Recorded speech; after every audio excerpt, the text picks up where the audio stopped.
नमस्कार बच्चों आज हम पाठ 6 नदी यहाँ पर का रिवीजन कार्य कर रहे हैं। पिछली वीडियो में मैंने आपको इस कविता को समझाया था और फिर हमने अभ्यास कार्य में इसके प्रश्न उत्तर किए थे। प्रश्न 1 से लेकर 4 तक किए थे, तो मैं उम्मीद कर सकती हूँ कि आपने इन चारों प्रश्नों को याद किया होगा और रिवाइज करके लिखा भी होगा। तो चलो आज फिर से हम थोड़ा सा रिवाइज कर लेते हैं कि प्रश्न उत्तर कि नदी चलते चलते कैसे आकार बदलती है।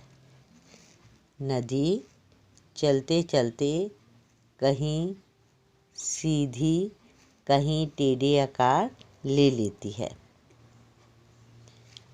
नेक्स्ट है नदी का बहाव पर्वत पर कैसा होता है और नीचे आने पर कैसा हो जाता है। पर्वत पर बहुत तेज और नीचे धीमा बहाव हो जाता है। प्रश्न नंबर 3, नदी हमारे लिए क्या क्या करती है। नदी हमारे लिए क्या क्या करती है। नदी हमारे लिए निम्नलिखित काम आती है। नंबर 1, इसमें बताया था मैंने आपको कि पॉइंट्स में हमने करना है। मैंने 3 पॉइंट्स लिखवाए थे आपको।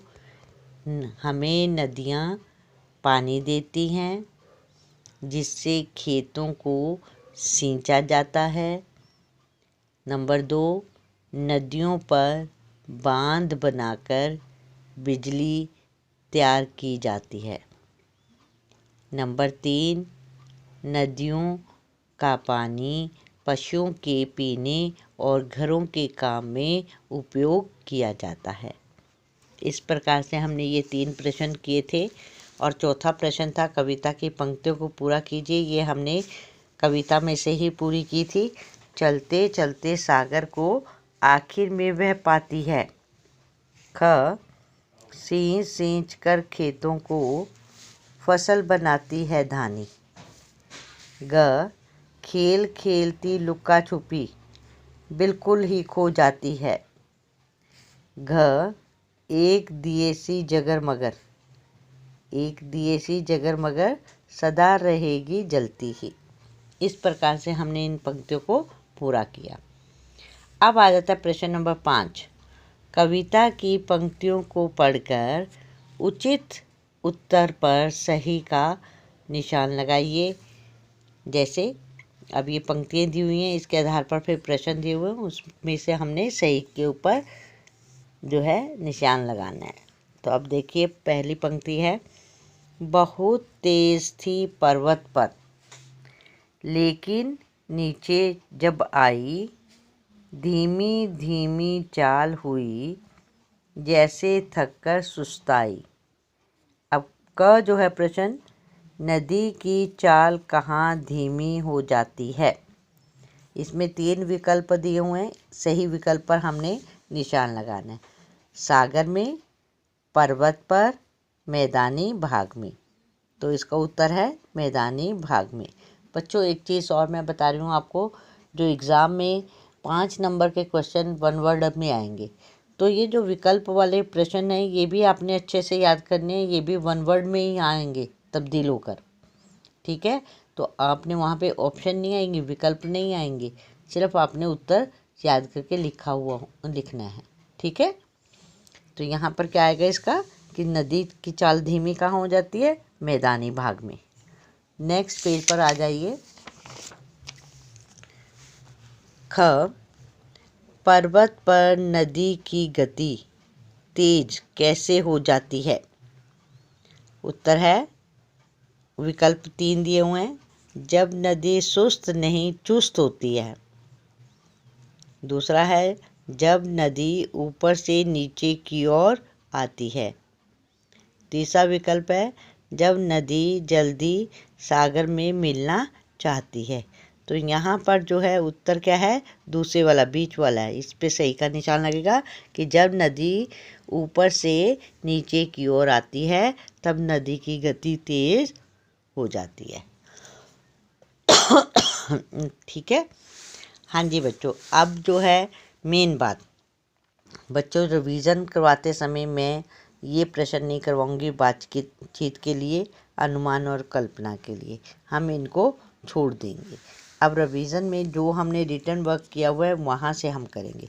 भाषा की बात, नीचे लिखे शब्दों के अर्थ का अंतर वाक्य प्रयोग करके स्पष्ट कीजिए। अब यहाँ पर चाल, चलती, चलते चलते, इनके वाक्य बनाने हमने। चाल, मेरी दादी की चाल बहुत धीमी है। चलती, नदी हमेशा चलती रहती है।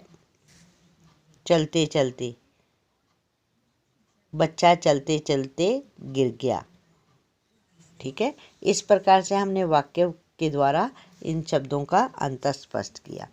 अब आ जाइए पाठ में आए 10 क्रिया शब्द छांटकर शब्दकोश के क्रमानुसार लिखिए।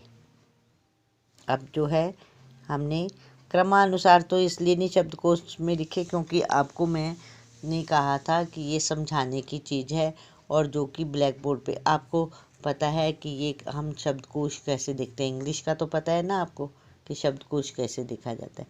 उसी तरह से हिंदी में भी, हिंदी में पहले स्वर वाले शब्द लेते हैं, फिर हम व्यंजन वाले स्वर लेते हैं। तो हमने यहाँ पर तो ऐसे ही क्रिया शब्द लिखे, आपने शब्द को उसके अनुसार लिखने की जो है हमने प्रश्न को छोड़ दिए। यहाँ पर हमने क्रिया शब्द लिखे, आती, उठती, चलती, छिपती, जाती, देती, पाती, बनाती, मोड़ती, मिलती। इस प्रकार से हमने जो है इनके शब्दों को, क्रिया शब्दों को लिखा है। नेक्स्ट आता है आपका प्रश्न नंबर 3। नीचे दिए गए वाक्यों में रेखांकित शब्दों के वचन बदलकर वाक्य द्वारा लिखिए। अब रेखांकित का अर्थ होता है जिसके नीचे रेखा खींची हो, लाइन खींची हो। इसके हमने वचन बदलने हैं। क, मैंने अपने खेत में पानी दिया।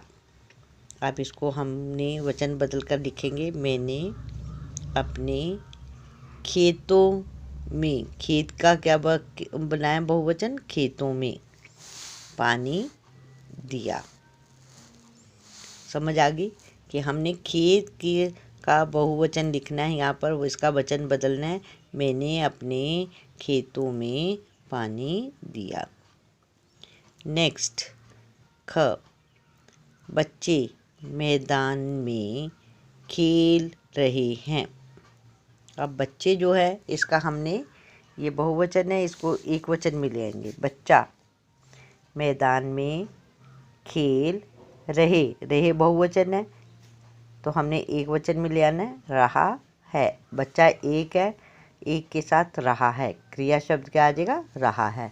बच्चा मैदान में खेल रहा है। नेक्स्ट ग, नदी सबको पानी देती है। यहाँ पे क्या आएगा, नदियाँ, नदी का नदियाँ सबको पानी देती हैं।